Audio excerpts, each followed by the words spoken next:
кәсіп және бизнес негіздері деген мектеп оқушыларына арналған қаржылы және бизнес сауаттылық пәнін жазып апробациядан өтіп қойдым.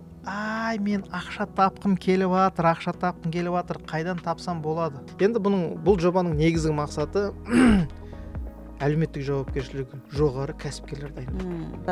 Сен сияқты шарлатандарды дедім ғой, короче. Неше партия бар? Ішіндегі республика деген партияны білеміз ба? Білеміз. Байқасаңыздар, жақсы законопроекттер кімдер шығарып жатыр? Бизнесмендер солар отырған. Иә, бекер емес деп ойлаймын. Сделать кредит не 18 лет, а 23 жас. Бастыға тұрмай кетші деді. Барлық дүниеде өмір сүру салты мен осы қаржылық, сауаттылық, қаржылық өмір сүру салттарын білмейміз дейді. Вот, например, обычный какой-то бір байқұс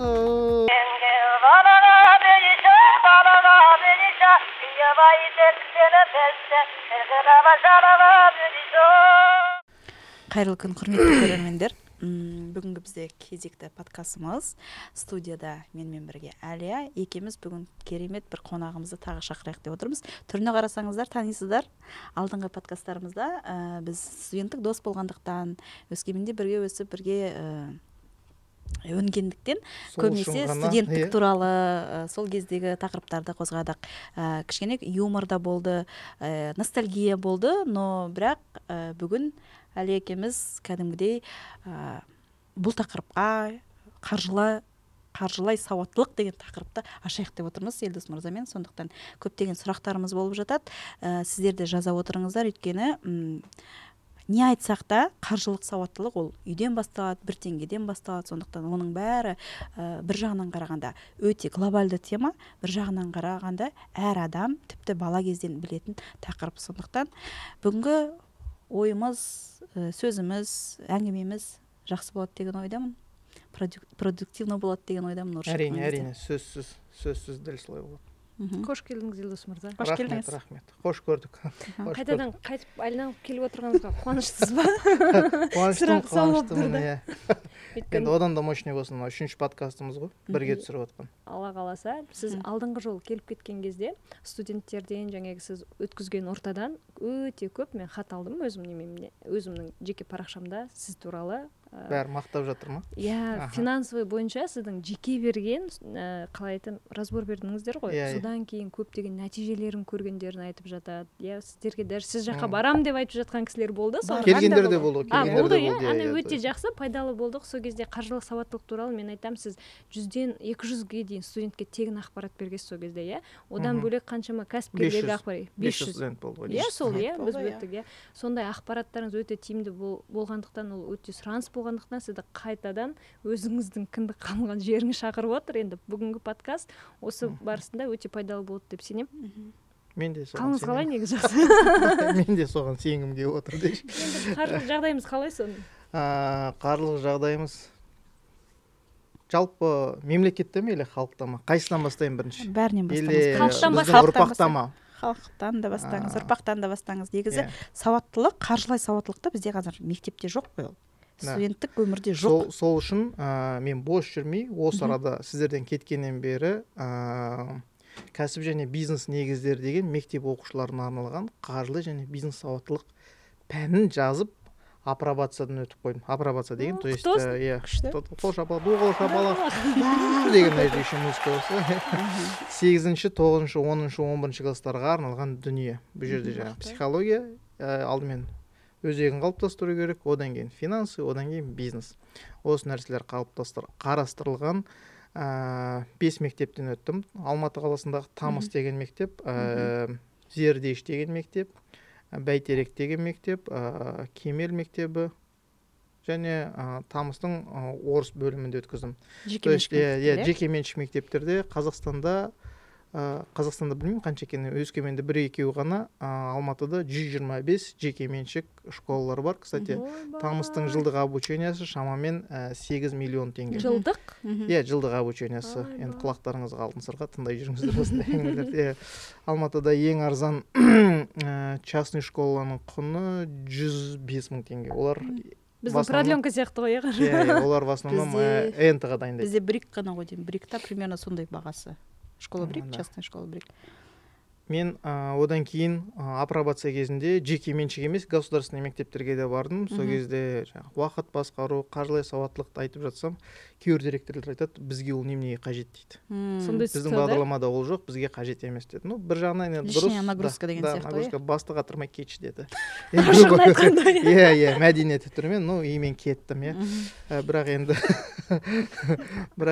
биылға тағы да бір 5 мектеп алып, 4.90 толықтай жүргізсем бе деп отырмын. Так что, құрметті оқырмандар, қаржылай сауаттылықтың ұрпаққа арналған сұрағы бұйыртса шешіліп тұр уайымдамаңыздар. Жеке меншік мектептерде олар нагрузканы қалай шешті? Олар қуана қарсы алды. Негізгі себебі 80% ата-ана, ол бизнесмен. Сол үшін уақыт басқару, ақшаны басқару, өзін-өзі басқару. То есть 5-ке түсініп отыр. Примерно 10% ол жаңағы топ-менеджерлар, бірнеме холдингтің директоры, агрохолдингтің директоры, мастер-кардтың президенті деген сияқтылар. Қалған 10%, грубо говоря, бандиттар мен взяточниктар. Вот солардың балалары оқиды. Сол үшін олар да біледі. Керек екен. Бәрі біледі. Ошо бізде Сая ханым деген ханым келді.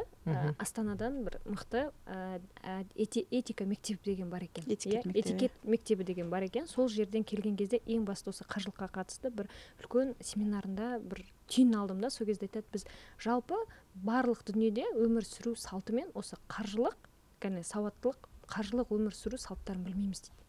Этикет дегенде бізде тек қана высшее общество білет деген сияқты ұғыммен қалыптасқан, олай емес дейді. Бәрі төменнен дейді. Біздің ата-бабамыз салтында бұның барлығы егілген дейді. Сол қалай болады? Сол жақ. Давайте оны қазіргі 23 жылғы статистикамен безендірейін, бұл әңгімені. 23 жылы Қазақстанда 9,3 миллион жұмыс істейтін адам бар екен. То есть 18 жастан 60 неше 3-ке дейін бе қазір пенсия. Сол аралықта істейтін адамдардың саны 9,3 миллион. Трудовой ресурсы, И соның ішіндегі 7,7 миллионында кредит бар екен. Менде бар ма? Бар. Сізде бар ма?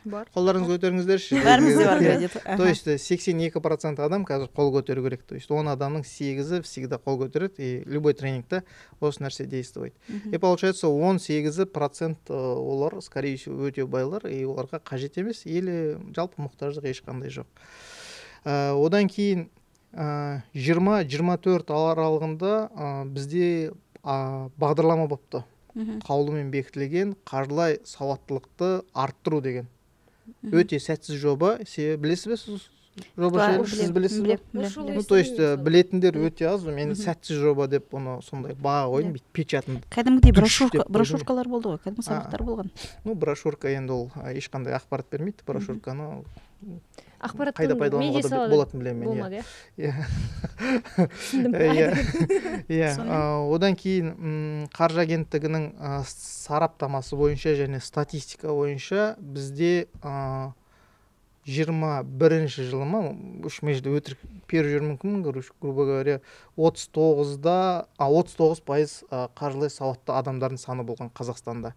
Одан кейін, содан кейін ол 2 жылдан кейін оның статистикасы қатты көтеріліп, 42%-ға көтерілді. Сол, получается, 3 жылдың ішінде 1%-ға, грубо говоря, біздің қаржылай сауаттылығымыз көтеріп, 60% қаржылай сауатсыз болып әлі күнге дейін өмір сүріп жүр. Міне мынандай қайғылы статистика, соған арнайы осы мен жаңа шығарып жүрген бағдарламаны шығарған болатын. Бір жанашыр болайық деп, әлеуметтік жауапкершілігі. Бағдарламаңыз кіммен, сіз өзіңіз ғана жасадыңыз ба, әлде өзіңіздің соавторларыңыз болды ма? Неге негіздедіңіз? Негізі неде болды? Негіздеген менің ең алғашқы альма-матерім бар. Ол ВКГУ және ВКГТУ екі жерде де финансист мамандығын алған болатын. Қаржы және біріншісі қаржы, екінші қаржы және аудит. Өзімнің ұстаздарыма алғысымды білдіремін. Негізде мен сол жақтан алдық десек те болады, соответственно, екі университеттің фундаменті и жәнегі тәжірибедегі бизнестағы тәжірибем фундамент болды. И барлығын өзім жаздым. Тіпті недавно мен жорамалдар жасадым, Ванга сияқты, соның барлығы болып жатыр. Мен айттым, доллар көтеріледі, теңге көтеріледі, доллар түседі, теңге түседі деп айтқан болатын. Болды. Иә. 443 кезінде айтқан болатын, қазір 470 болды уже. То есть 30 теңгеге асты. И айтқан болатын, даже қашан көтеріледі. Егерде бір чиновник шығып, ақшаны теңгеде сақтаңдар дейтін болатын болса, точно көтеріледі деді. И подряд осы соңғы айды аптасына бір рет бір чиновник айтады: доллар укрепляется, держите деньги в национальной валюте, мы должны поддерживать нашу экономику деді. Атаңның басы арқаңды қасы, грубо говоря. На самом деле точности да наоборот болып жатыр енді. Қайғы мен өкініш. Осы жерде сіз жаңа Ванга сияқты айттым дедіңіз, енді бізде қатты, мен 3 балам болғандықтан депозит туралы айтып жатыр ғой, енді жаңа үкімет басы де. Сол кезде депозитқа балалардың жинайтын ақшасы беріле ме осы? Түсе ма? Сол қалған счеттарына үміт 18 жасқа дейін қай ақша? Шоқы түсіріп жатқан ақша? Иә, бала 18 жасқа дейін балаңыздың счетында осындай суммалар болады деп, сол жасқа дейін бала соған емен еркін үйін алады, білімін алады деген енді қараңыздар. Бағыт енді бола ма? Енді былай айтайын, покупательская способность деген ұғым бар. Мен айттым, инфляциядан бөлек девальвацияда келе жатыр дедім. Жоқ, болмайды деп жазып жатыр. Неше түрлі мен финансистпін, сен не білесің, ақымақсың деді. Енді дегенмен де ақымақтың да жындың да сандыраға келеді екен. Сандырақта осыған да жеттік. Покупательская способность өте төмен түсіп кетті. Получается, қазір бизнесмен достарыма звондайтын болсам, барлығында товар өтпей жатыр. 2, 3, 4 есе түсіп кеткен. Айтам, неге? Потому что сатып алынса халықта ақша жоқ. Грубо говоря, теперь Каспий банк не істеді? Біздің ақшамызды, осы келесі түсетін ақшамызды алып алды. Енді қазір банктар машинаны без первоначального взноса сатып жатыр. Байқадыңыздар ма? Өте көп. Одан кейін даже үйлер пайда бола бастады без первоначального взноса. Ойлаңыздаршы, енді бұл керемет ұсыныс қой. Бұл ұсыныс неден пайда болды? Бұл қаржы пирамидасындағы, жаңағы банктік пирамидадағы, міне былай түсіндірейін. Мынау қазіргі ақша, мынау түсетін ақша. Түсетін ақшаны банк алып жатыр. Мына ақшаны да алып жатыр. Енді мына пирамида, маховик айналып кету үшін мына жердегі ақша бар да, ол соны да алып жатыр. Получается, біздің Қазақстанның болашағын сатып алып жатыр осы банктар. Сол үшін мен законопроект ұсынған болатын. Конечно, үмітсіз шайтан, сол үшін да ұсындық. Ол жерде депутаттар белгіледік. Бертанов, дұрыс айттым ба? Кім еді депутаттар? Өшім тәріш топовый депутаттардың бәрін белгіледік. Ренат Саитов жерлесіміз барлығын белгіледік. Дәулет Мырзаны да белгіледік, бірақ олар көрді, жауап бермеді. Жауап берсеңіздерші. Өтініш деген Өтініш. В чем суть? Суть заключается в том, чтобы сделать кредит не 18 лет, а 23 жас. Неге? Неге деп сұрақ қойыңыздаршы? Неге? Білгілеріңізге тұрса айтайын. Білгілеріңізге тұрса айтайын, потому что баланың развиваться ететін және ұлт экономикасына қосатын креативті кезеңі осы жас аралығы. Ал ол 23-ке дейін 18-ді алып қоятын болса, оның барлық фокусы, нысаны тек қана мына Каспий банктың, Фридомның, тағы бір банктардың, енді мына рекламаларын шығарып қойсыздар, Жусаның кредитін жабу деген ой ғана болады. Даже оның ақшасы болса да, оның творчествоға ешқандай мүмкіншілігі болмайды. Және ол алысқа қарау, ол одан атрофироваться етеді. Как соқыршек сияқты алынып тастайды, или киттің аяғы сияқты кішкентай болып жоқ болып кетеді. Отсюда и лудомания, отсюда и суицидальный нелер. Толықтай келсем. Бүкіл проблеманы. Сол үшін осындай ұсыныс болған болатын. Теперь макроэкономика көшейік. Жаңағы айттық. Байқадыңыздар ма? 200 теңгеліктер жоғалып кетті. Қағаз 200 теңгеліктер, қағаз 500 теңгеліктер байқайсыздар ма? Жоқ уже оборотта. Неге жоқ? 200 теңге тиын пайда болды ғой. Потому что нахрен керек жоқ, грубо говоря. Каспий банк бар, құны жоқ, құн түсіп жатыр. Скоро қазір 40 мың, 50 мың деген шығады. Күтіңіздер, скоро болады. Күтіңіздер. Жындының сандыраға келеді. Келіп жатыр деп. Келіп жатыр. Новый годқа қарай. Жоқ, енді что это значит? Что это значит? Теперь түсіндіріп айтайын. Недавно бізде депозит демекші, депозитімізді көтеріп тастады. Қанша көтерді? 18 пайызға көтерді. Береке банкқа рахмет. Катарский банк сатып алды. Катарский банк халал бизнеспен ғана айналысып жүреді, бірақ халал емес бизнесті сатып алды. Почему? Вопрос. Нам, говорит, свинью подсунули, да? Не знаю, почему купили, но знаю, почему процентную ставку подняли.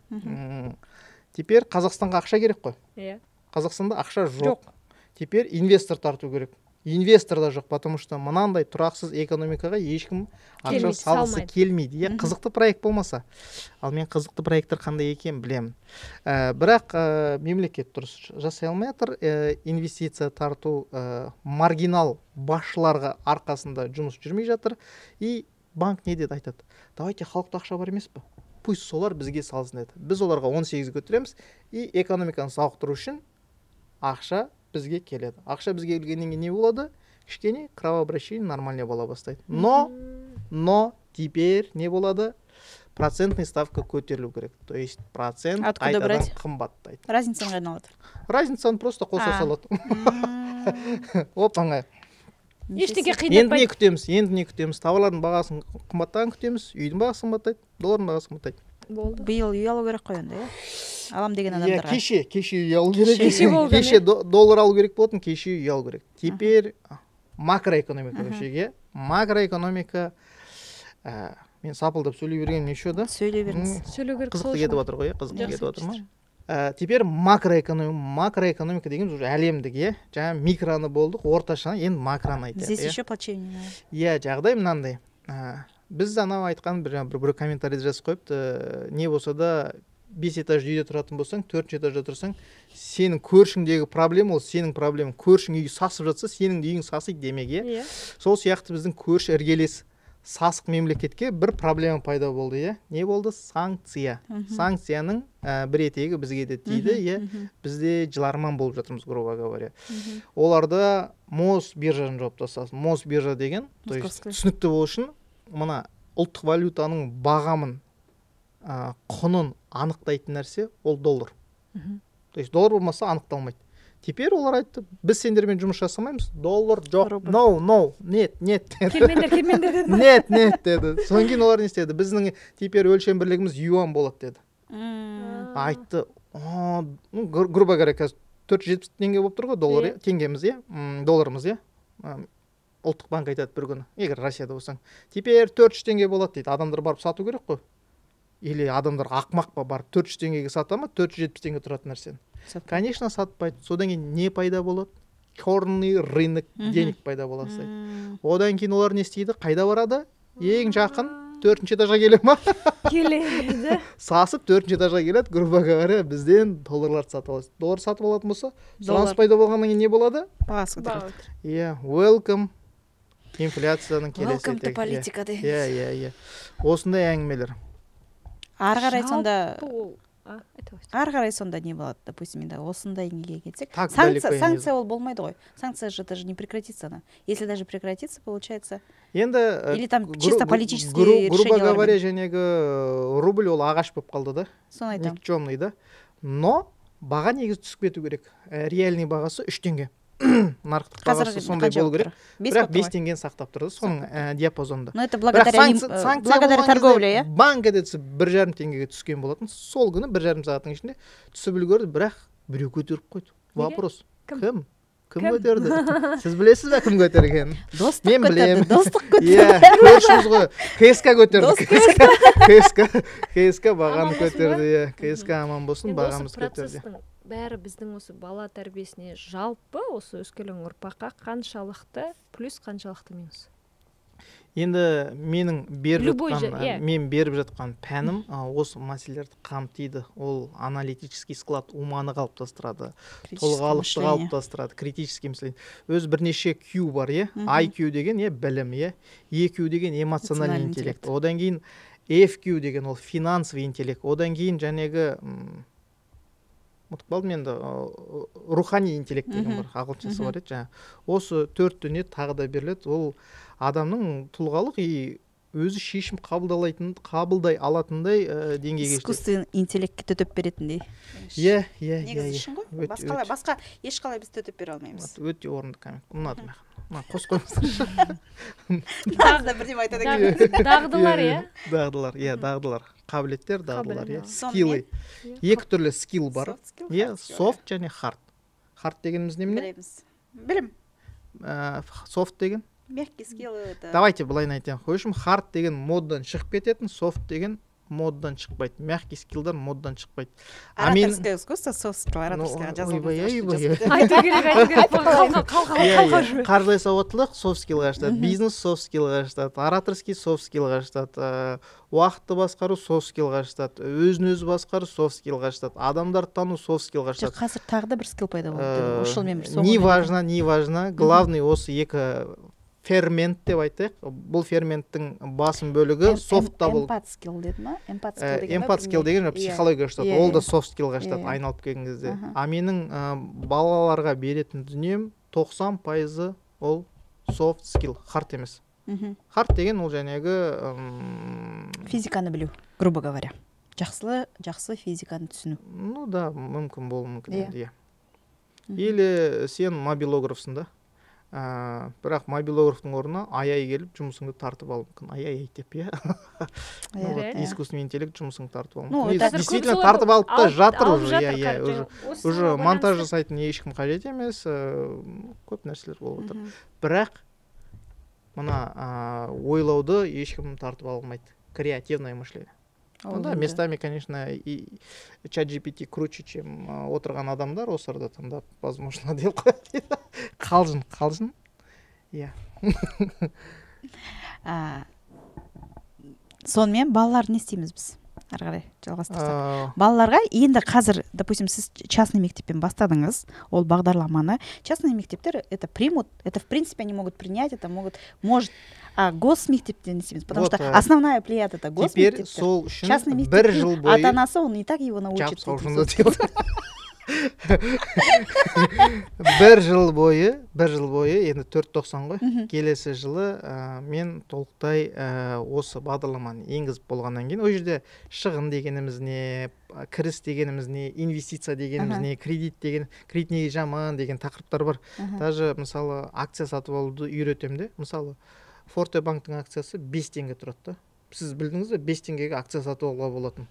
5 теңге емес, соңғы бір 150 теңге қайсы бір банктың неткен. Но бірақ я не рискнула, потому что в этом у меня нету знаний. Риск 150 теңгеге. Конечно, 150 теңгеге мороженое алайын. 150 теңгеге осыдан бір 4-5 жыл бұрын мен сатып алғам. Кстати, Халық банктың акциясын сатып алғам. Қазір ол 201 ма 202 теңге тұрады. Ну, почти что 25% өсті. В принципе, неплохо.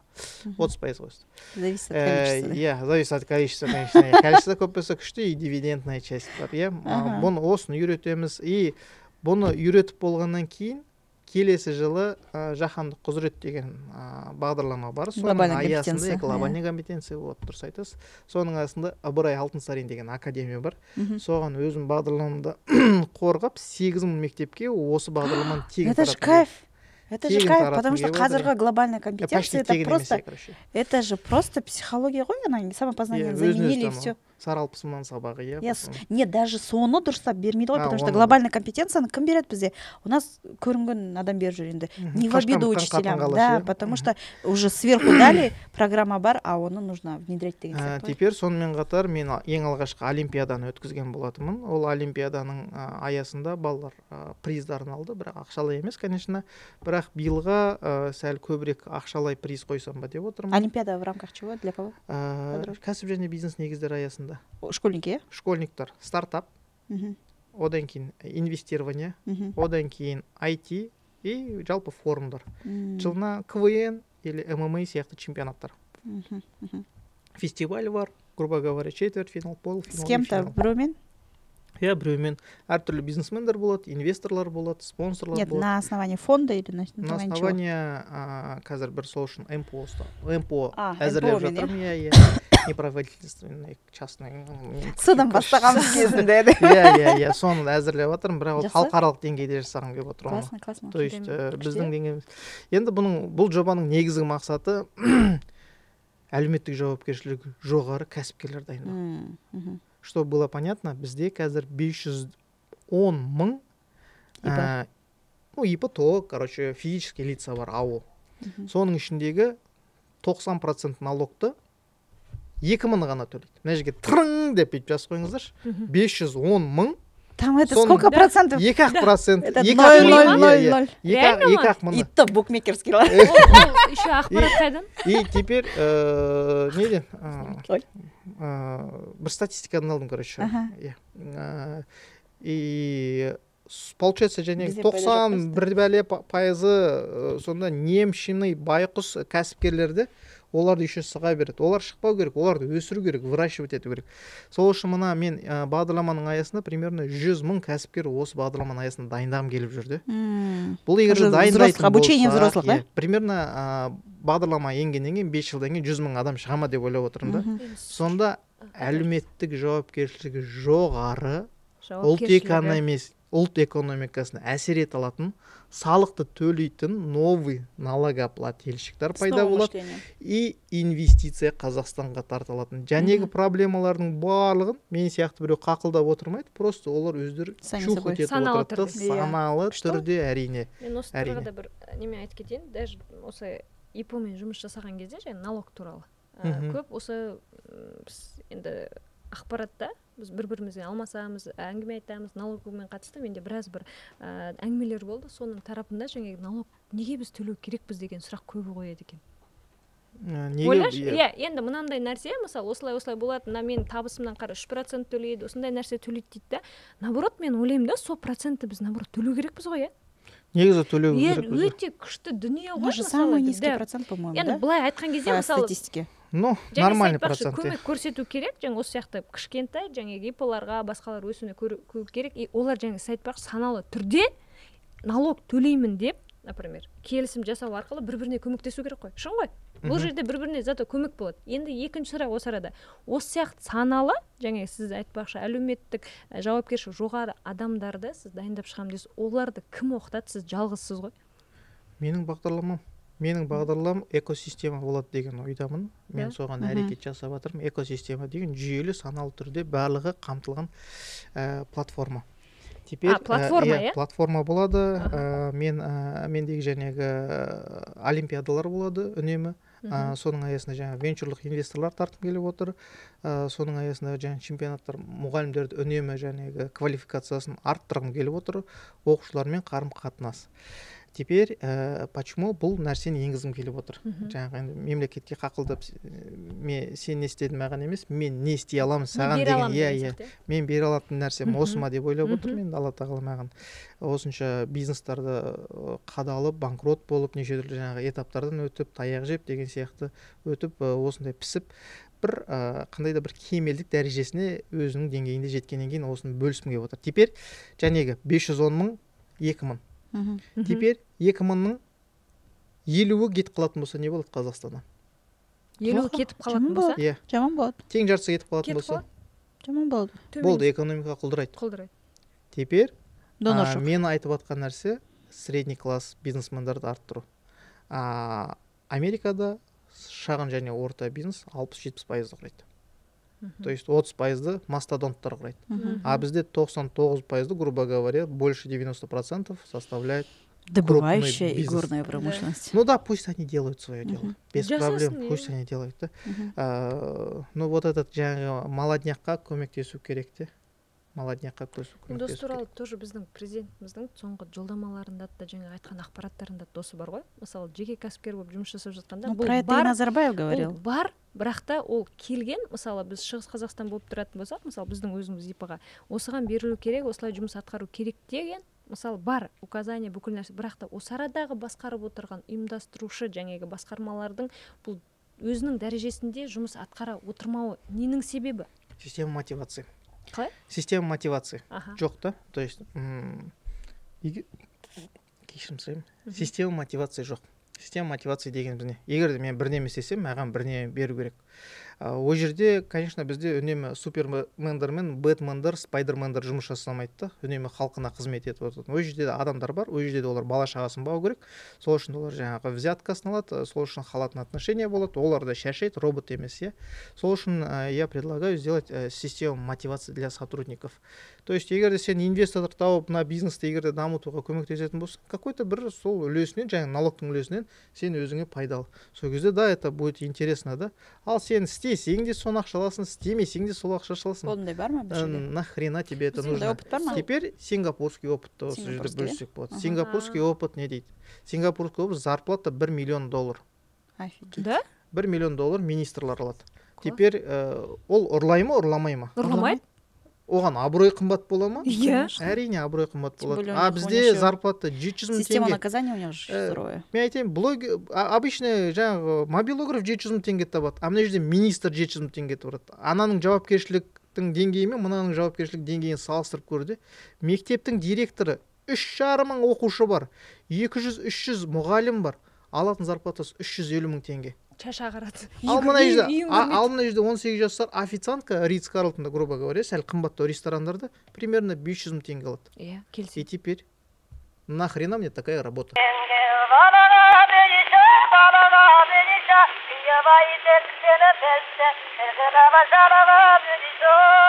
Сұрақ қойғым келіп тұр да осы жерде сізге, жаңағы Сингапурдың мысалын алуымызға болады деп айтып отырсыз ғой. Одан бөлек мысалы белгілі бір басқарманың басшысы болып отырған кезде балық басынан шіриді ғой бәрібір. Сол кісілерге осы ұйыммен жұмыс жасайтындай белгілі бір дағдыны олар қайдан алады негізі? Бізде әркім әртүрлі нәрсе істейді. Мысалы менің белгілі осы жұмыс процесімде мен қаншама басшылармен жұмыс жасаған кезде көбіне жаңа сияқты халатный отношение көрдім да. Сен бүйт, сен сөйт, былай отырма, бүйтте, сөйт деген сияқты. Жаңа міндетсінудің әңгімесі сонда айтып жатсыз ба? Соның ішінде түсінгенім. Енді сол үшін Бағдат Мусин менің жақсы көретін министрлардың бірі ЦОН деген системаны разработалды. Сондай кикілжіңдермен қандай да бір барьерларды алдырып тастау үшін де. Да, это круто, сепарация жоқ та ешқандай. В принципе, жұмыс жүреді. Лицензия электрон аласың, хаттамаларды электрон аласың, справкаларды электрон аласың, құжаттарды электрон. Қазір даже e-өтініш жаңағы 10 сағат акиматтың алдында отырудың қажет жоқ. Кіру үшін аппарат президентіға кірген сияқты боласың, жаңағы секерінінді ғана сұрамайтын шығар қазір, содан бірақ қазір өтініш көптеген проблемалар шешті. Біздің жаңағы индустриализация жәнегі бұл проблемалар шешіп жатыр, міне шешіп жатыр. Теперь идеология мәселесі қарастырылмаған. Басқару. Идеология керек. Идеология жоқ, идеология мүлде қарастырылмаған. Бірақ Тоқаев қазір империалистический духты көтеру үшін Алтын Орданың біз сілемдеріміз жәнегі наследниктарымыз, мұрагерлеріміз деп айтып жатыр. Бірақ Советский Союз бізде мұрагерлік деген нәрсені атымен қиып тастаған болатын. Себебі әлі күнге дейін мен өзім жеке басым 3 атадан бай кәсіпкерді кездестірмедім де. Бір-ақ рет болды, грубо говоря. Қалған бәрі әкесі бай, баласы бай. Болды. Атасы бай деген болмағанда менің таныстарым ішінде, хотя мен бизнес ортадан нахожусь. То есть бұл нәрсе қарастырмаған. Жәнегі идеологиялардың барлығын егерде мына басшылықта отырған адамдарға енгізетін болса, және олардың зарплаталарын көтеретін болса, және оларға достойно астыларына машиналарын беретін болса, действительно водительдердің жұмыстарын бәрін қамтамасыз етіп, одан кейін ценный конечный ЦКП-ларын сұрайтын болса, ценный конечный продукт. Әр дүниенің ценный конечный продукты болу керек. Теперь Өзбекстанға көшейік. Жақын көршімізге, екінші этажға көшейік. Екінші этажға барайық. Екінші этажға барайық. О жақта не болды? Басшылыққа в основном бизнесмендер отыра бастады. Теперь бизнесмен процесспен ойлама или соңғы нәтижемен ойлайды? Нәтижемен ойлайды. А госслужащий только біз қабылдадық, алдық, бара жатырмыз, келе жатырмыз, хаттаманы қабылдап қойдық, біз ойланып жатырмыз. Жоқ, үйтіп айтпайды да бизнесмен. Біз істедік, әлде істемедік деп айтады. Болды. Сол үшін Өзбекстанның экономикасы қазір 2007 сияқты өте қарқынды дамуда. Да, мүмкін ол жылдамдатып өсіп дамып кету қарқында тұр. Бизнесмендердің артықшылығы, мен неге бизнесмендер тәрбиелегім келіп жатқанын түсіндірем. Трампты алайық. Трамп кім? Бизнесмен. Сарапшылардың айтуы бойынша ең қарқынды экономика дамыған кез ол Трамптың кезінде. Почему? Потому что он мыслит категориями бизнеса. Да, бизнеса. И, конечно, ценный конечный продукт ол үшін актуальный. Ал біздің чиновниктарға ол актуальный емес, Сол үшін де осы проблема. Поколение Советского Союза. Қанты мән беру керек дейсіз ғой. Оларда план. Сол үшін я предлагаю, мысалы, Досаев сияқты мырзаларды қоюға. Возможно, біреу хейт етеді, маған Досаев ұнайды да. Оған похрен, грубо говоря, креслосына, потому что ол бай таки, ол за кресло не держится, в принципе, он до этого был богат, и после этого он будет богат, за это он красавчик, грубо говоря, и он тоже категориями ценного конечного продукта ойлайды да. Эффективность. Да, эффективности, точно. Нәтиже бола ма, нәтиже болмай. Ол процесспен ойламайды. Бірақ енді ақыр кезде сәл слабый болып жүр, ну. Осы жерде жаңа сіздің жауабыңызға мынандай нәрсе, жаңа сіз айттыңыз ғой, неге деген сұрақта менде мысалы соңғы мен жұмыс жасап жатқан жерімде сол басшы келген кезде 180 градусқа жаңағы өсу болды. Жаңағы сол мекемеде. Жаңа сіздің айтып отырғаныңыз, ол кісі бизнесмен. И ол кісі келген кезде ана 400-дей адамның ішінде бір бос жүретін адам жоқ. Сондай болып кетті ма? Иә. Сенесіз ба? Бұрын бір-бірімен анау 40 адам ғана жұмыс жасап жүретін ба? Ана сияқты болды ғой, бос жүрген адам не істейді енді? Өсек айтады, дұрсады, анау каждый раз келеді, хайваймен келіп жүрген адамдар ана жерде уақыты жоқ па? Мұрындарына су жетпей жүгіреді ғой, сол кезде көргесің ғой. Мен айтамын. Театрда ма? Иә, мен айтамын ғой, мына сияқты басшыны кәдімгідей анандай алып мастер-класстар алу керек мына кісіден деп. Қазір енді сол кісінің нәтижесінде бізде жастар театры ашылды. Бұрын өз қазақ пен орыстар ғана болатын ғой. Үлкен театр өзінің кәдімгідей құрылып, үлкен театрға көрген шығарсыз, жолда бара жатқан кезде. Да, әдемі. И ана кісінің жұмыс істеу тактикасы маған кәдімгідей ұнайды. Әлімге де мысалы борамын ғой, кейбір кезде сол кісілерден андай сабақ алғым келеді болады ғой. Потому что сіз елестетіңізші, 400-дей бүкіл адамды задействованный қылады да. Машинаны. И ана сияқты болмайды ол жерде. Сен былай білмеймін, ондай мен ол кісіден ондай обращение көрген жоқпын. Мен өзім бір істеген кезде мынандай бүкіл жиналыста болған кезде осы менің мысалы бағытым болатын болса сұрайды да, сен маған қандай решение бересің? Иә, шешім бересің. Осындай бар, сен бағытың осындай. И менің тарапымнан қандай көмек керек болады? Ойлаңызшы, сол кезде үлкен проблемалар шешілді де, которые біз үлкен деп санап жүргенбіз, оказывается үлкен емес екен. Одан кейін жаңағы кешіріңіз бөліп кетейін. Қандай бизнесмендерді қою керек? Өз бірнеше категориясы бар да. Обладатели и основатели, да? Грубо екіге бөле салайық, в общем, бас қатырмай. Обладатели деген жаңағы моралыққа қалған папасынан, мамасынан, там, ағасынан, көкесінен, немесе, грубо говоря, какой-то бір тендер ұтып алған, ол бизнес не екенін білмейді, бір рет тендер ұтып алған, содан қатты байып кеткен. Паразитический бизнес, паразит бизнесмендер деп айтайын, ондайларды, ну, арасында жақсылар да бар. Екіншісі жаңағы тау тас аралап, жаңағы у самурая. Нету цели у самурая есть путь деп, жаңағы тернистый путь через дебри өтіп, өсіп дамыған бизнесмен. Вот ол нәтижеге жетеді. Ол байлықтың қандай екенін біледі. Ол жаңа бай емес, мынау сияқты. Ол ескі бай, өйткені ол түсінеді. Ол кедей де болып көрген, ол бай да болып көрген, ол мықты да болып көрген, ол мықты емес де болып көрген, ол әлсіз болып көрген, ол жаңағы әлді де болып көрген. Сол үшін осындай кәсіпкерді егерде басшылыққа қоятын болса, да, конечно. Ол енді қазіргі маған сайлаңыздар деп дауыс беріңіздер маған. Бизнесмендер маған дауыс беріңіздер. У каждого бизнесмена свои наемные рабочие. Байқадыңыздар ма? Неше партия бар? Ішіндегі республика деген партияны білеміз ба? Білеміз. Байқасаңыздар, жақсы законопроекттер кімдер шығарып жатыр? Бизнесмендер солар отырған. Иә, бекер емес деп ойлаймын. Нет, а в целом қалай именно сделать, чтобы бизнесмендер соған келді?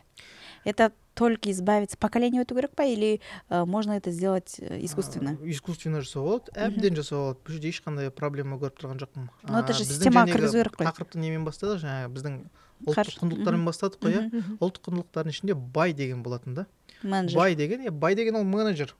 То есть егерде ауылда бір кедей болатын болса, ол байдың позоры болатын да. Позоры болатын. Егерде ауылда бір жесір әйел болатын болса, жаңағы байға тимегенде, ол оның позоры, жетім болмау керек болатын. Получается, кім бай деген ол очень хороший менеджер, да? Менеджменты шикарный. И вот я предлагаю соны, да, на самом деле. Да, біз капитализмға көш басамыз. Наконец-то дені дұрыс капитализмға. Американы кім құрастырды? Американы өз бір үш-ақ бизнесмен құрастырды. Ротшильд жәнегі Рокфеллер, кешірім сұрайым, Рокфеллер мұнаймен жазынады. Одан кейін Наполеон Хилл, ол жаңағы темір терсектерді реттеді. Одан кейін үшіншісі үшіншісі Морган, ол банк жүйесін қалыптастырды. Осы үшеуі ең алғашқы миллиардерлар болды десе де болады. Міне сөйтіп экономиканы ал бізде кім қалыптастырады? Бізде білмеймін енді, арыстандардың орнына теке жүреді, алда теке қалыптастырады да, грубо говоря. Бізде тобыр жүреді, тобырдың артынан ғылым жүреді. На самом деле ғылым бірінші жүру керек, артынан тобыр жүру керек. Өкінішке орай. Но здесь и креативное мышление, и критическое мышление ғылымда ғой. Қазір жасап жатқан жұмыстардың процесі да. Вот, допустим, қазіргі осы сіздің тәжірибеңізбен қанша жастармен, жас бизнесмендермен, оларға совет беріп, оларға білім беріп жүрсіз, насколько продвинулись они? Салыстырмалы түрде. Сіз бастаған кезде бизнес или қазіргі?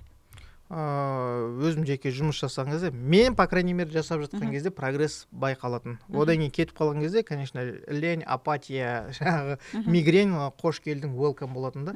Да, осы темпті сақтап қалғандар бар.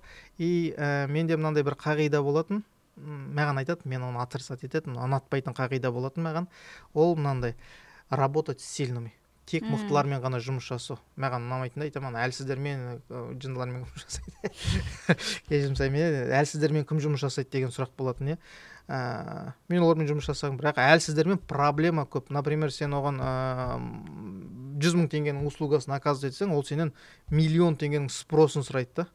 Ал егер де жаңағы мықтыға 100 000 теңгенің услугасын оказывать, ол саған миллионға рахметін айтып береді. То есть оның дамуы, оның өсу әлде қайда жылдам болады. Ол дайын тұрған, так скажем, здесь промышление өнім. Ол дайын тұрған өнім. Тұлғалық шығар мүмкін? Тұлғалармен жұмыс жасау әлде қайда оңай. Бірақ қалай тұлға болу керек? Тұлға болу үшін сілтемеге өтіңіз, свайп жасаңыз. Менің кітабымды оқыңыз. Менің кітабымды оқыңыз, менің вебинарыма жазылыңыз. Қол кетсеңіз. На самом деле, сол қазіргілер уже милар қатып қалған, оларға, грубо говоря, толку жоқ, оларға психотерапевттер ғана көмектеседі.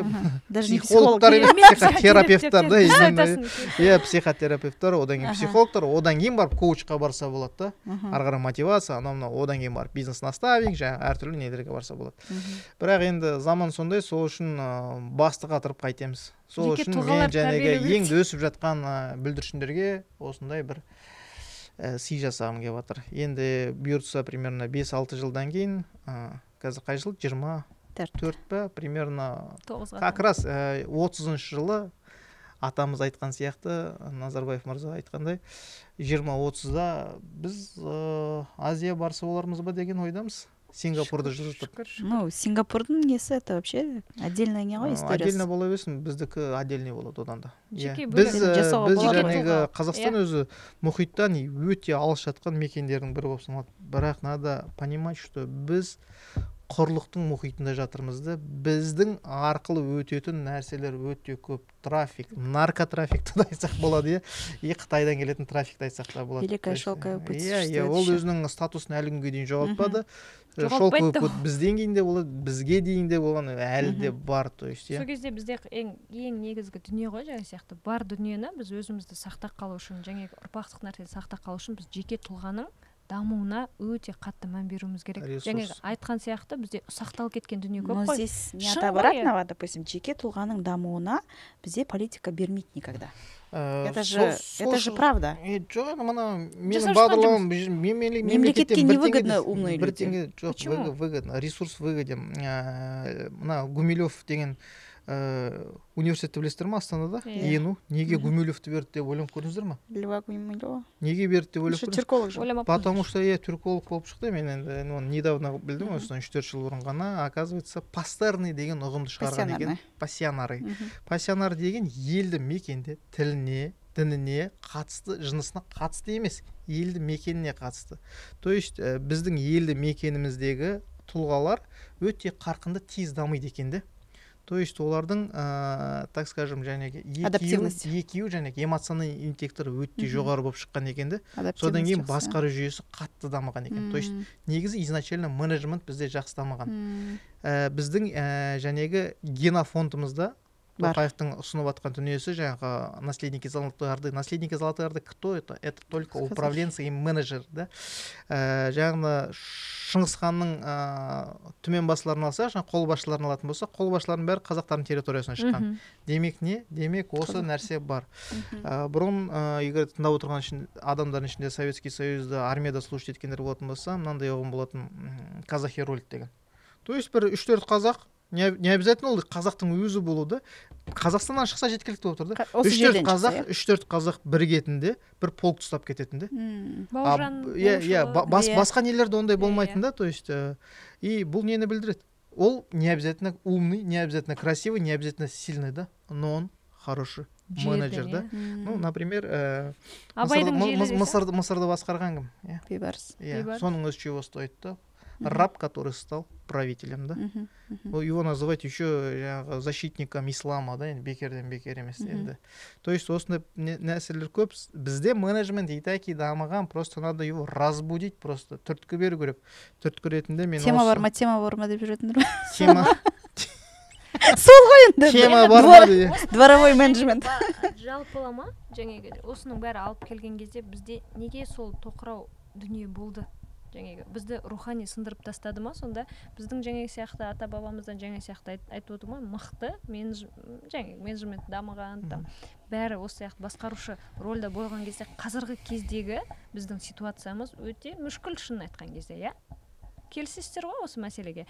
Мен сол кезде осы бір подкасттан тыңдадым ба, мен өтірік айтпай қоямын, бірақ та мен осы нәрсені айттым. Біздің осы балалар осы өсіп келе жатқан біз екі нәрсесін сындырғанбыз дейді, рухтан кетіргенбіз дейді. Қалай деген кезде бірінші дейді, қорқытып дейді, екінші салыстырып дейді. Міне қорқыт болған кезде бала, міне өсіп келе жатқан балалар болады ғой, сол кезде айтады да, әне бабай келе жатыр, ұйықта, осындай деген сияқты. Қорқыныш ұялату арқылы баланы басқарған. Ертеңдегі, одан келесі, қараш ана көршінің баласы анау сөйтіп мықты, қараш ананың баласы осындай, сен неге ондай емессің деген кезде, сол кезде бала өзін ұмытады дейді. Ана бала сияқты әкесіне жақсы бала болғысы келеді, соның деңгейінде өскісі келеді. Хотя ол бала басқа дүниеде, мысалы математик, бірақ та анау әнші, мысалы Димаш сияқты, қараш ананың баласы сондай атақты болып отыр деген, сол анаған талпынады екен де, бірақ оның болмысы бөлек деген сияқты. Ал қорқыныш, анау ұялатып тастаған нәрсе мида. Сол кезде қазір айтады ғой, детский травма деп айтама бәрі. Вот сол сияқты да ұрып қорқып тастағанда, жаның шығара ме, осылай істесең деген сияқты. Осы екі нәрсемен қазір балалардың рухтарын өшіріп тастап, и сол поколение өсіп келе жатыр дейді, мысалы. Даже біздің мысалы актерлік шеберлікте балалар сабақ берген кезде қатты мен байқағаным, балаларда зажим қатты. Даже сөйлейді оны, тістерін тістеніп тұрып сөйлейтін балалар көп. Особенно ұл балалар байқағаным. Ұл балаларда бүйтіп, қыз балалар более бүйтіп мягкий ғой, жүгіріп, ал ұл балаларда сол зажим былай бүйтіп тұрады ғой. Сол кезде байқадым, и олардың ашылып спектакль ойнаған кезде мен шокта болдым. Значит, бұл инструмент жұмыс жасайды екен ғой деген бұл. Иә. Менде сол бағдарламалардың ішінде ең алғашқы бағдарлама, бірінші 94 нәрсенің ішінде мен тұлғамын деген бар да. Мен тұлғамын деген. То есть мен ешкімді салыстырмау қажет деген нәрсе бар да. То есть тренинг ойындар болады. Осы нәрсе қалыптасқан бағдарламаның ішінде бар. Сонда баланы қазір үйрету керек деген сол сияқты ғой, сен біреумен емес, ананың баласы осындай, мынаның баласы емес, сен бүгінгі сен кімсің, ертең сен қалай боласың деген сияқты, иә? Мысалы, бүгін осы күні мен осындай әлия болам да, мен бірақ бүгінгі подкасттан, тағы бүгін кездесулерде мен басқа инсайт, басқа дүние алам да, мен басқа әлия болам. Енді мен өзіммен айтып тұрмын да, балаларға сол сияқты салыстырмалы түрде түсіндіру керекпіз ғой. Ананың баласы мықты, көршінің баласы сөйтіп жатыр, анау жеңіп жатыр, неге сен жексұрым нарада жүгірсің?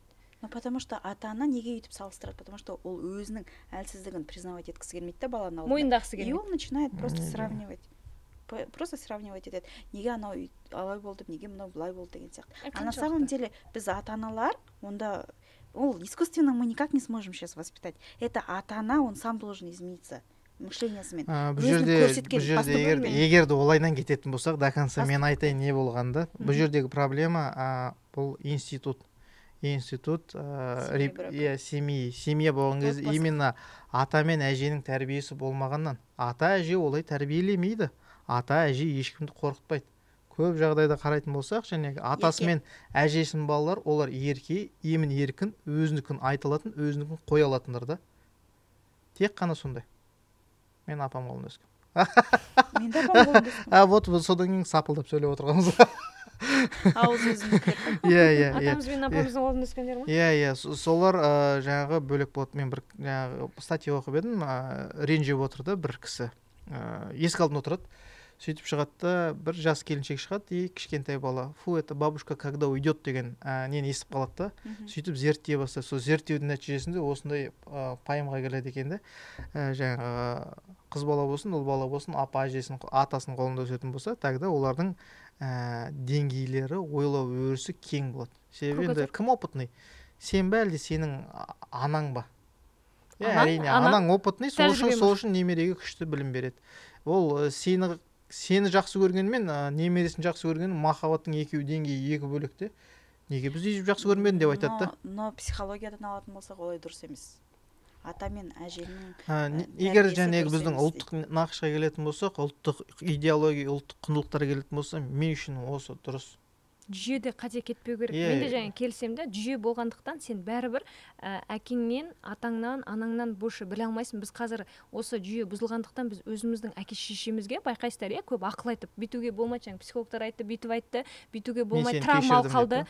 Осылай отырмыз деген сияқты. Мәселе осы жүйенің бұзылғандықтан. Ал сен жүйе бұзылған кезде, мысалы, қарапайым түрде сіз асқазаның істемей қалды деп айтыңыз, не болады?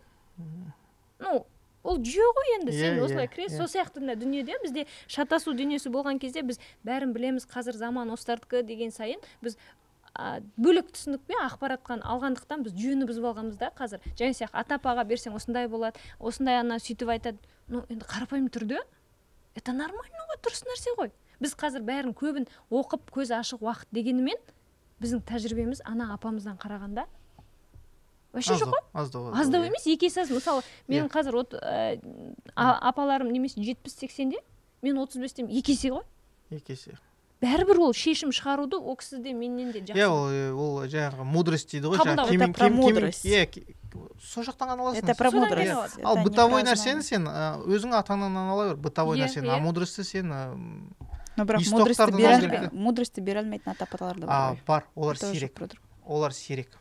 В любом случае, олар мен көрмеппін да, по крайней мере, вот. Мен көргенім жас семья баласына ұрысып жатқанын көрдім.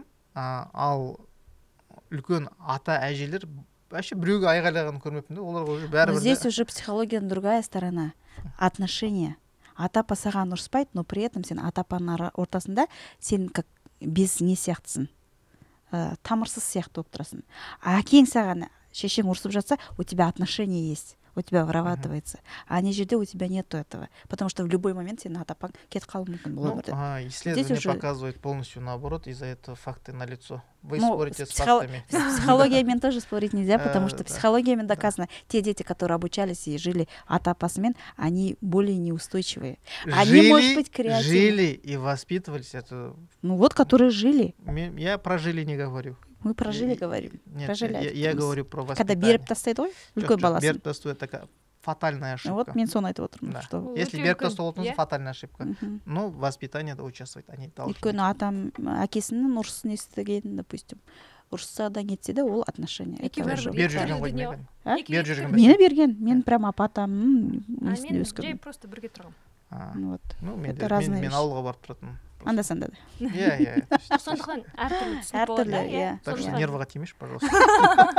Что тебе не нравится? Қайдағы жайдағы бір немелерді айтып кеттім. Айтыңдар онда өздерің. Нервыға тимей. Домбырадан. Я просто послушаю. Әдемі болып отыра береміз. Қаржылық сауаттылық қайда кетіп қалды? Білмеймін қайда кетті. Өздерің ана жаққа қуып жүріңдер. Ары қарай қаржылық сауаттылық. Допустим, госмектептер. Маған сол жер қызық болды. Оны қай нәрсемен жасауға болады? Госмектептерге мен примерно 3 жылдың ішінде дайындап жатқан жобам бар. Через что? Жаһандық құзырет арқылы, жаңағы глобальный компетенция арқылы, одан кейін 514 приказ арқылы, чтобы менің олимпиадаларым жаңағы кіретіндей, одан кейін менде сертификат болатындай, өрлеу, даму, жаңағы центр квалификации преподавателей ЦКП-мет, сол сияқты бағдарлама болатындай. Қазір есть те, кто поддерживает?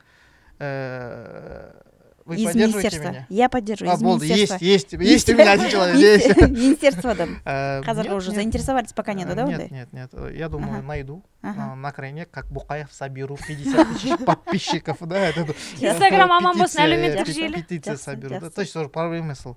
Қоғамның насущный проблемасы, сол үшін қоғамда мұқтаждық бар. Если есть, говорит, спрос, предложение найдется. Ол просто эксперимент болып қалмай ма? Не боитесь этого, что я полгода работал бесплатно. қалатын? Вот этот проект зарождался в 2020 году, да? Содан бері 4 жыл өтті, да? Локдаунда уақытыңыз көп болған ғой. Жоқ, бұл үздіксіз дамып келе жатқан қазір жұмыртқаны жарып шыққан балапан ретінде, да? Ары қарай қанатын қаққан бүркіт болып біздің жалауымыздағыдай бола ма деп отырмын, да?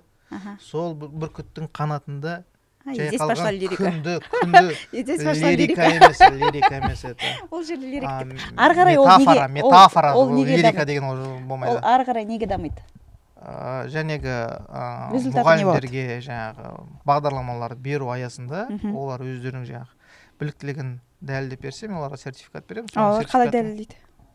Менің нем арқылы, мекемем арқылы. Здесь уже монополия получается, да? Естественная монополия. Welcome, да. Конечно, бизнесмен болғаннан кейін как без этого, да? Потому что бұл организацияны спонсировать ету керек. Спонсировать ету үшін мен мемлекеттен көк тиынды алмаймын деп уәде бермеймін, бірақ беріп жатса аламын, конечно, бірақ дегенмен де жоқ, поддержка керек қой. Иә, осы дүниелерді сіз қазір ол енгізіп кіргенге дейінгі жалпы осы қаржы мәселесінде белгілі бір сауаттылық болу үшін қазір неден бастауды ұсынасыз? Айдағаным бесешкі пысқырғым жер жарады, әңгіме сондайда. Қақылдап айтсаң да айтпасаң да ешкім түсінбейді. Вот сізге айтма, Кока-кола ішу зиян, майлы тамақ жеу зиян деп. Неғып әлі күнге Кока-кола ішіп майлы тамақ жеу жүрсіз? Иә, грубо говоря, да. Сіз айтма, көкөністер пайдалы деп айтты ма? Неғып үйде көкөністер тұрған жоқ? Неғып таңғы асыңызды злакимен бастамайсыз, е? Вот әңгіме сода да. Сіздерді өзгерту оңай ма? Әлде жап-жаңа парақты өзгерту оңай ма? Сұрақтарыңызға жауап берсеңіздер, сонымен сұрақтарыңызға жауап аласыздар. Жалпы ана сияқты нәрсе ғой. Жаңа қаржылық сауаттылық деңгейде, мысалы, сіз анаған мән бересіз, ал мына жақтағы дүние қалай жұмыс жасайды деген сияқты нәрсе ғой, мысалы. Сіз мектептен бастадыңыз, жақсы. Я жаңа 18 жаста мен басымды қатырғым келмейді, ана кемпірім шалдарға грубо говоря, да. Жоқ, 18 жас қазір сіз 18 жас жалпы беретін критерий. Вот осы нәрсеге басты мән беріңіздерші дейсіз де, қар білмейді олар жаңа основасын білмейді, сіз айтқандай. Заң шығарсақ жақсы еді. Заң шығарсақ, сол основа болушы еді. Ана бағанағы жасты айту. 23 жаста кредит алатын болса, ол хоч не хоч кредит алмағаннан кейін ол выживалканы үйренеді.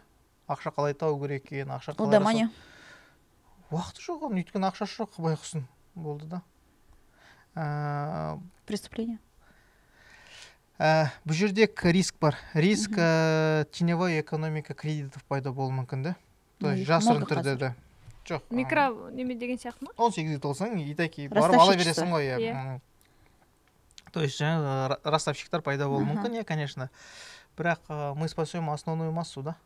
Основную массу, золотую нашу, да? Бұлар идея, идеология, рух, не знаю, барлығын әкелетін, мен жастарға сенемін, болашақ жастардың қолында. И тут опять лирика. Тавтология, кешіріңіз даже, да, я бы сказал, да? Бірақ дегенмен де ол шындық, да? Насколько это возможно принять этот закон? Практически невозможно, потому что банктар любой депутаттың аузын жауып тастайды дегенге мен совершеннолетие кәміл сенімдімін. Или тогда надо совершеннолетие менять, получается 21 жастан хотя бы. Ол кезде не алмай қалады ғой. В любом случае ол лоббисттар. Вот, например, обычный какой-то бір байқұс Боқаев жасап жүрген ана не учились бұр, не бір-екі ақ лоббист отырса жүрді. Бір-екі ақ лоббист әлі күнге өзгерте алмай отыр. А сіз банкқа, бірнеше банкқа қарама-қарсы шығып, жоқ, теперь сендер ақша аз табасыңдар, 23-тен болады деп айтатын болсаңыз. Не дейді олар? Банк, забастовка. Нет, я не говорю про банк, я говорю про то, чтобы просто поменять систему. Бізде уақыт өзгерте салды ғой. Захотели, сол сияқты енді совершеннолетие 21 жастан болады десең, допустим, как в Европе. Это как будто вы говорите, гипопотам кушать нельзя, но бегемот-то можно. Нет, но это же решит проблему. Что, банк не поймет, что ли? А тут банк не советуется, с нами же никто не советовался, и с банком никто не советовался. Уақыт өзгерте салды. Сол сияқты по такому же принципу. Банк про это узнает. Ну пусть узнает, уже будет поздно. Болды, біле берсін. Айта берсін. Өткізіп жіберші осы заңды, болды. Кім? Сенатқа өткізіп жіберейік, болды. Өткізейік. Тағы не өткізейік? Енді ұсынып жатқан нәрсе осы. Болды, былшылдап сөйлей беретін емес. Сонымен енді қазіргі просто среднестатистический қазақстандыққа бір рилс болып кетін сізден не 3, может быть, 5 бір совет именно қаржылық туралы, енді это банально. Я знаю, что это банально, но еще раз. Сіздің шығындарыңыздан пайдаңыз көп болу керек. Сол кезде сіз бай боласыз. Оптимизация расходов. Сол кезде сіз бай боласыз. Тағы да немене? Болды, этого достаточно на самом деле. Сіздің тапқан ақшаңыздан шығындарыңыз аз болу керек. Этого достаточно. Сіз 100 000 теңге табасыз ба, расходыңыз 50 000 теңге болсын. Сіз миллион табасыз ба, расходыңыз 500 000 болсын. Сіз миллиард табасыз ба, расходыңыз там 800 миллион болсын. Этого достаточно, чтобы быть богатым, да? Мен аз емес ақша тауып көрдім да. Менің қарызым жәнегі 700 000 долларға дейін барып көрді. Мен білем де, то есть и есть, не знаю, там менің сотрудник, который мен оған 120 000 теңге төлеп жүрмін. Ол біреудің үйіне тұрады, ақша төлемейді, ол автобусға 10 000 теңге жұмсайды, и ол богаче, чем я, да, на самом деле. Если про богатство, егерде про богатство, байлық дегеніміз не? Ол бостандық, ол мидың, сананың, тәннің бостандығы. Әңгіме сол жерде. Байлық ол ақшамен өлшенбейді. Мерила богатство, она очень разная, своеобразная, и у каждого у нас своя.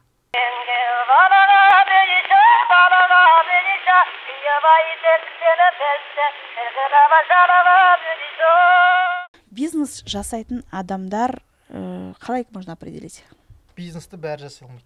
Вот, про это. Өйткені қазір бизнес жасаймын деген адамдар өте көп. Бірақ қаржылай сауаттылық бәрі алады. Өз-өзіне сенімді бәрі болады да. Ну, практически бәрі бола алмайды тоже да. Но дегенмен де соған әсер етуге болады. Ал бизнесті любой дурак жасайтын болса, грубо говоря, докторлар қайда болады, адвокаттар қайда, не знаю, мұғалімдер қайда, врач, бәрі қайда, онша бәріміз бар, бизнес қуалап, жүрек ақша қуалап, грубо говоря. Как и когда, как определить? Менеджер. Как определить? Лидерские качествосы бар. Почему? Потому что қазір көп адамдар сол сұрақпен жүреді да, допустим, мало зарабатывает, зарплатасы 120 000 теңге, 150 000 теңге, бірдеме жасау керек еді дейді, жұмысынан шығады и бірдеме старается жасағанға. А он просто теряет время, он мог бы счастливо жить, сол 3 жылын, 5 жылын, просто мұғалім болып, просто әртүрлі кітаптарда және кәсіби әдебиеттерде жазылады ғой, усилие сильное, да, пусть усилие сильное, да. И давайте бизнес болатын болса, негізгі 3 бизнес жайлы айтып берейін. Біріншісі B2C, яғни бизнес адамдарға арналған. Егер де менің дүкенім болатын болса, мен адамдарға сатам, бірдеме сатам. Тамағым сатам, күрешімді, кормиш, сатам, сол нәрселер сатам, кәмпитім сатам.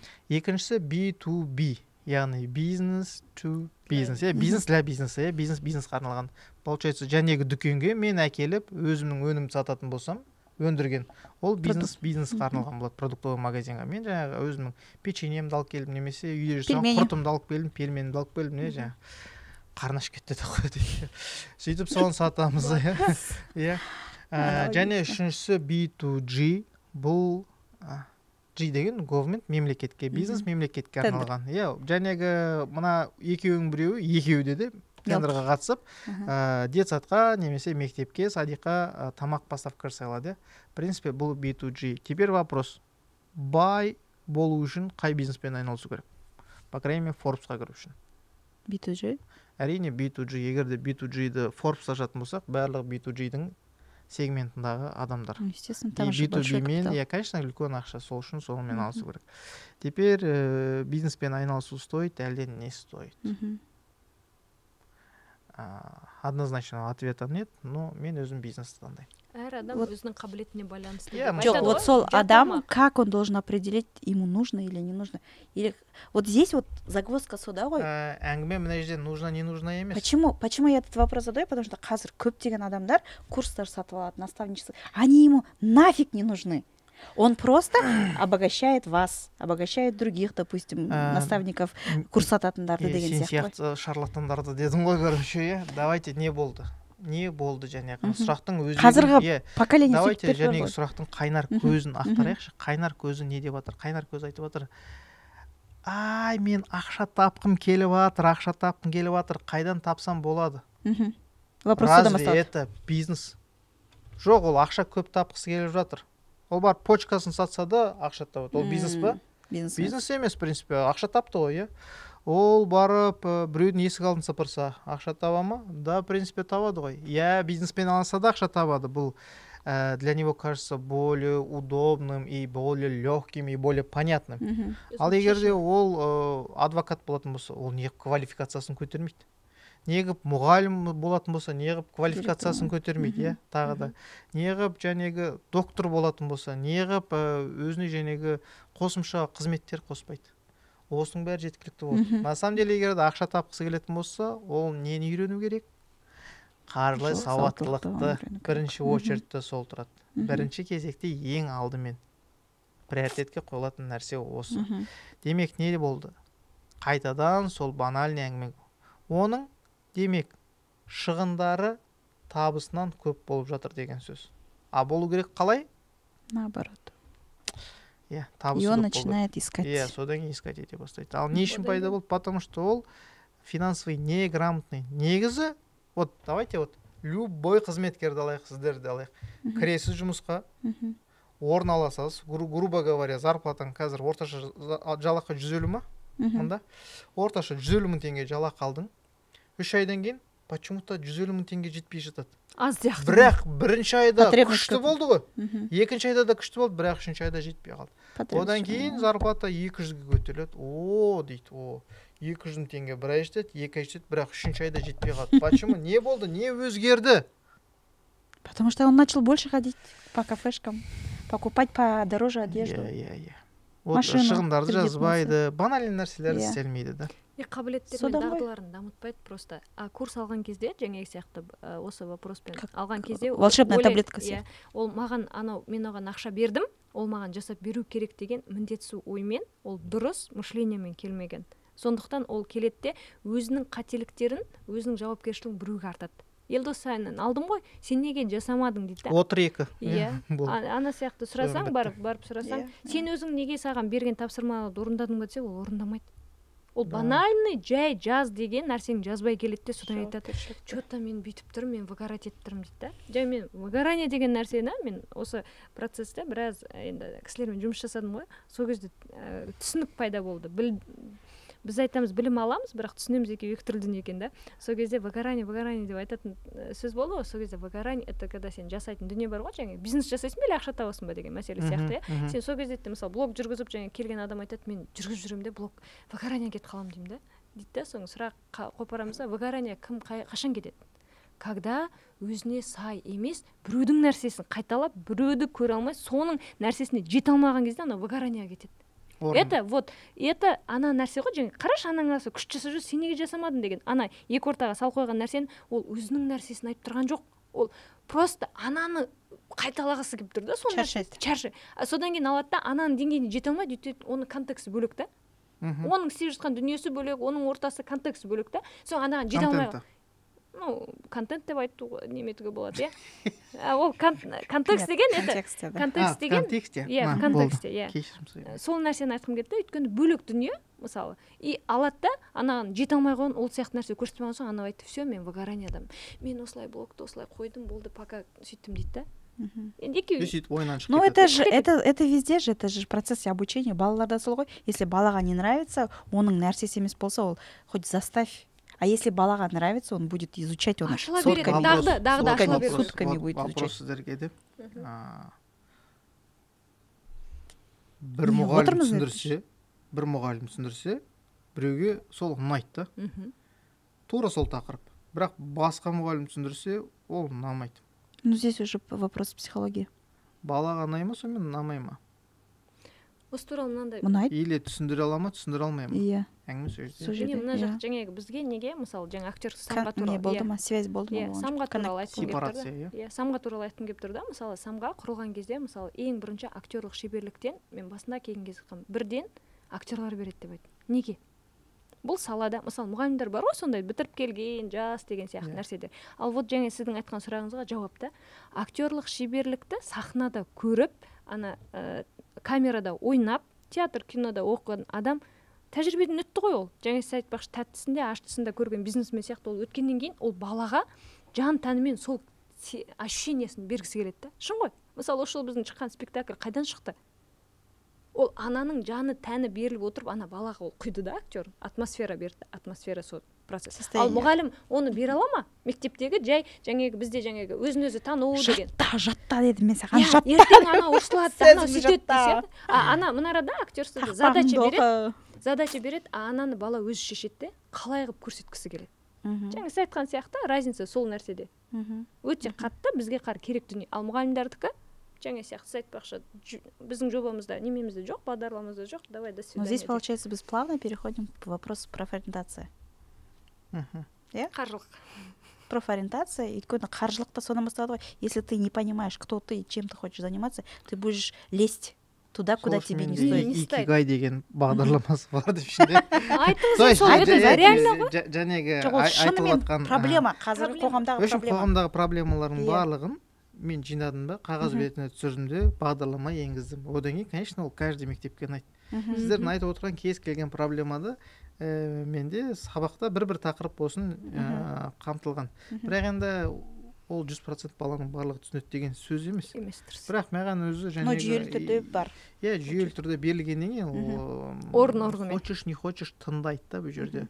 Бұл элективті курс болғаннан кейін бұл міндетті емес, бірақ 45 минут өтетін сабақ болған себепті оқушы тыңдайды. Здесь вот вопрос уже получается компетенция, мұғалімнің компетенциясы. Жауапкершілік. Өйткені ол бриллиантты саған бүйтіп тасқып беру мүмкін, немесе тасты бриллиант беру. Содан ғой, өйткені қазіргі мен сабақтардан көретін дүнием, мен былтыр, допустим, историяны бере бастадым 10-шы сыныптарға, 11-ші сыныптарға. И у меня, получается, класс собрался симбиоз. Разные мектептерден, там разные дети. Интеллектуал балалар да бар, изгой балалар да бар, вундеркинд да бар, драчундар да бар, бәрі бар. Әртүрлі балалар. И соц нелерді, уровеньдер бөлек. И сол балалардың айтатын дүниесі, мен историяны оқыған жоқпын дейді. Только потому, что менің мұғалімім рыбалка туралы айтып отыратын дейді.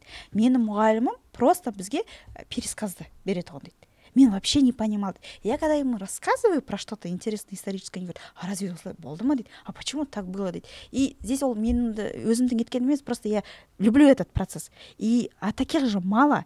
Может быть, есть даже, но уже выгоранияға түсіп қалған мұғалімдер көп, қаншама. Даже психология айтады ғой, мұғалім 10 жыл жұмыс істеу керек, 15 жыл жұмыс істеу керек, та ол уже потом кету керек деген сияқты. Енді былай ғой, неше 5 жылдан кейін ба мұғалімдерді неменеге алмайды емес пе, жаңағы суд присяжныйға, иә? Иә. Потому что олар психические же проблемалары бар дейді, грубо говоря. Шизики уже. Нас неше жыл. Сол үшін менде экосистемамда система мотивация бар. Ертең даже мен жаңағы білімді мұғалімдерге бере салсам да, бірақ бағдарлама арқылы ол өзінің дәрежесін көтеретін болса, мен оған қосымша ақша төлеуге дайынмын. Ынталандыру. Сол үшін ол жаңағы сабақтың видеоларын, успеваемостын, дисклеймер деген нәрселер бар. Таза ниетпен жасап, дүниелерін жаңағы баланың үлгеруі, егер де ол менің олимпиадама қатысып бас жүлде алатын болса, мен оған тоже қаржылай ақша төлеуге дайынмын. Теперь бұл система мотивация. Мен жаңағы айтып отқан мемлекетпен байланысты нәрсені мен қарапайым мектеп аясында жасауға әзірмін. Күшті, керемет. Күтіңіздер. Біздің балаларға өте керек дүниелер. Мысалы, біз үйрете алмайтын дүниені осы яқтан алу керек. Жүзеге асып кетсін. Біздің баламызға өте қажет. Мен мысалы ол өсіріп отырмын, қыз өсіріп отырмын, қараймын да кей кезде. Менің үлкен қызым. Бір 3 жылдан кейін как раз 8-ші классқа келген кезде, сол кезде уже бәрі дайын тұрады. Күшті енді, как раз демейді. Осы кісіні танушы едік деп айтамыз. Автор программа. Керемет қой? Керемет қой, автор бағдарламаны. 20-30 бағдарламасының гралі боламыз деген ойдамын да. Докторантураға түсу керексің. Зачем докторантура? Мен шынайы бизнестің профессорымын. Ешқандай. Иә. Мен псевдо-теоретик емес, мен нағыз практикпын да. Менің айырмашылығым орасан зор. Иә, мен даже тіпті ғылыми тілде де сөйлей аламын, қарапайым тілде де сөйлей аламын. Кез келген сізге қажетті тілде сөйлей аламын. Мен ресми тілде де сөйлей аламын. болды, артықшылық осы. Иә, өйткені сіздің жаңағы айтқан нәрсеңіз қандай бір неге осыншама дүниені бере алғансыз, сіз қателіктеріңізбен жұмыс жасадыңыз ғой, иә. Көрдіңіз, өзіңіз қателіксізге птичка қойдыңыз да, осы қателікті ана кісілер жасамас екен деген идеямен сіз осы сияқты дүниелер пайда болды. Когда өзің басып көргеннен кейін екінші рет ана шокқа түспейсіз ғой, иә. И оны қаламайсыз ертең сіздің балаңыз, қызыңыз, ұлыңыз түскен, иә. Мүлде қаламай. Қоғамның өзгергенін қалаймын да, иә.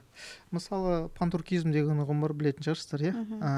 Когда түріктер КТЛ-дың жабылу себебі де сол болғанда, атының өзгері бол. Өйткені санасын аулау арқылы олардың махаббаты түрік деп тұрсын дегенше. Тюрк деп емес, түрік, именно түрік деп тұрсын деп, олар сол үшін де-фактодан барып тамақ алады, барып дөнеркадан тамақ ішеді, шай ішетін болса бұрдақпен шай ішеді деген сияқты нәрселер пайда болды. Ал мына жердегі сана бұларды Қазақстан дейтін азаматтарды тәрбиелегім келеді. Одан кейін ана законопроекттардың ішінде маған қатты ұнаған законопроекттардың бірі бар еді. Депутаттарға тоже кеңес беремін осы заңды енгізуге. Хейтерлар да болатын шығар, бірақ паспортқа қазақстандық деп жазу. Қазақстандық деп жазатын болатын болса, тіл мәселесі өздігінен шешіледі. Көтеріліске тек қана қазақтар емес, өзге ұлт өкілдері де шығады. И жалпы егерде жаңағы 4-ші этажда тұратын көршіміз айтпайды, біздің үйдің мүшелеріне тиісіп кетіпсіңдер ғой деп. Грубо говоря, айтады.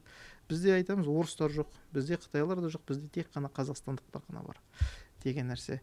И бұлар ол кезде өтетін болса, бұл өздерінің қан тапқан альма-матерына көмектесуге, қаржылатуға, дамытуға атсалысады деген ойдамын. Қазақстандық емес, қазақтар деп қазір бір идея жүр ғой. Или мүлде просто қазақ деп қоя сол керек те. Қазақ деген негізінде маған ұнайтындар ел дейді ғой. Ел, волшебный эл дейді. Вот сол эл деген, ел деген мағына ғой. Скандинавский әңгімелерде нені анау арақты сыраны эл дейді. Эльфы деген барды, ел деген содан шықты деп түсіндіріп жатыр енді біреу. И қазақ деген не мағына білдіретін өзі, бостандықты аңсаушы дегенде, то есть барлығы сол идеологияны жинап, жәнегі алтын ордамыз бар, соның барлығын әкеп осы егиданың астына тыға салуға болады. Әбден мүмкін. Примерно бір 5-10 жыл ғана кетеді бұл идеологиямен. Тем более TikTok бар. Кеше жүрді емес пе неде Инстаграмда новость Грецияда островды жағып жүрген қазақстандар стан Пакистан, оказывается, просто получается шатасып кеткен. Им не важно было, главное стан. Қазақ деген өте әдемі естіледі ғой, мына жағынан оқысаң да қазақ, былайынан оқысаң да қазақ, иә. Қазақ ол Қасақия елі болған 1400 жылға дейін болған карталарда қазір ашылып жатыр ғой оның бәрі. Тартария ма? Иә. Қазақия. Жоқ, анау ол әртүрлі деректер бар. Тарих деген бар ғой, бұл математика емес. Бұл жерде өте искажениялармен өзінің интерестері үшін өзгертулер өте көп. То есть это нормально, саясаттың сілемдерінің бір қазғынтай ғана бөлігі. Біз оны мойындауымыз керек, қабылдауымыз керек. Және осыған байланысты сараптама арқылы әрекет етуіміз керек. И все. Сонымен немен түйіндедік? Балалардан бастайтын деп шештік, е? Мен қолдайтын 2 адам таптым. Рахмет сіздерге. Министерством болса да осы арадан қолдайтын адамдар бар. Сонымен 8-ші, 9-ші, 10-ші кластарға биылдан бастап бағдарламаны енгіземіз. 1-2 жылдың ішінде бүкіл Қазақстанға енгіземіз бұйыртса, одан кейін законопроект шығаруға да атсалысамыз. 23 жастан бастап кредит болады деген. Этого достаточно. Ол тақырыпты кім бастап еді негізі 23 жастағы? Өзім бастадым. Жоқ, кто-то же поддержал? Ол идеяны тағы да біреуден естіген сияқтымын. Менен естіген шығарсыз. Сізден ғана естіп. Мен проектім болсыншы. Мен бір немеге әсер етейші сөйтіп. 21 деген бір жерде болған. 21 болса да нормально негізі. Хотя бы 20. Хотя осознанно, иә? Кішкене. Қазір ана жол не өткізілмес пе? Встреча студенттермен. Сол кезде қолдарын көтерді ғой. Теңіз жарысынан көбі. Кімде кредит бар деген кезде.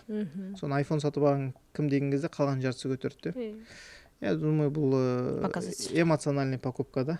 Ақылы, зиялы, жәнегі тоқтаған сатып алу емес те. Өз жәнегі УТП бар и ЭТП бар да. Эмоциональное торговое предложение и уникальный торговый предложение ол ақылмен сатып алады да, а эмоциональный әйелдер соған бейім, мысалы көйлек сатып алады, импульсивный покупкалар. Сол сияқты бұл қаржылай EQ болады, және жаңағы FQ болатын болсақ, финансовый интеллект болатын болса, бұл проблеманы алдын алады. Дұрыс. Солай болсын. Ләйім солай болғай, сау саламат. Жақсы. Осымен біздің әңгімеміз тәмамдады. Қызықты болған деп ойлаймын. Арасында юмормен, сұрақ-жауаппен бір өздеріңізге түртіп алатын дүниелер көп айтылды. Бұл жерде енді қаншама сіздер білім алып жатсаңыздар да, басқа кісіге барсаңыздар да, онлайн білім алсаңыздар да, барлығын айтатын бір нәрсе, бірақ оны өзіңіздің санаңызға сіңіріп алу, ол уже сіздің жауапкершілігіңіз. Поэтому ответственность на каждом. Финансовый грамотный болам дейсіз бе, бизнеспен айналысам дейсіз бе, өзіңіздің шешіміңіз, но басын азы дейді ғой, оны білу керек. Білімде, бәрі білімнен. Сол үшін балаларыңызды Елдостың бағдарламасына беріңіздер. Елдосты қадағалап отырыңыздар, соцсетін қадағалап отырыңыздар, Әлияны қадағалап отырыңыздар, мені қадағалап отырыңыздар. Әрдайым осы ұрпақтың дамуына бір кіттей болсын үлес қосамын деген ынтамен, идеямен жүреміз. Қалай болып жататын ол әлі әрине уақыт көрсетер, бірақ ниет түзу. Менің өтінішім осы видеоны аяғына көрген болатын болсаңыздар, міндетті түрде пікір қалдырып, ойларыңызбен бөлісіп кетсеңіздер, одан кейін жаңағы колокольчик басып, лайк басуды ұмытпаңыздар. И маған подписка жасап қойыңыздар. Елдос Айбеков мырза. Рахмет, сау болыңыздар. Қош болыңыздар, келесі кездескенше. Жылы жақсы күндер жүздескенше. Ya vai ter que ser a festa,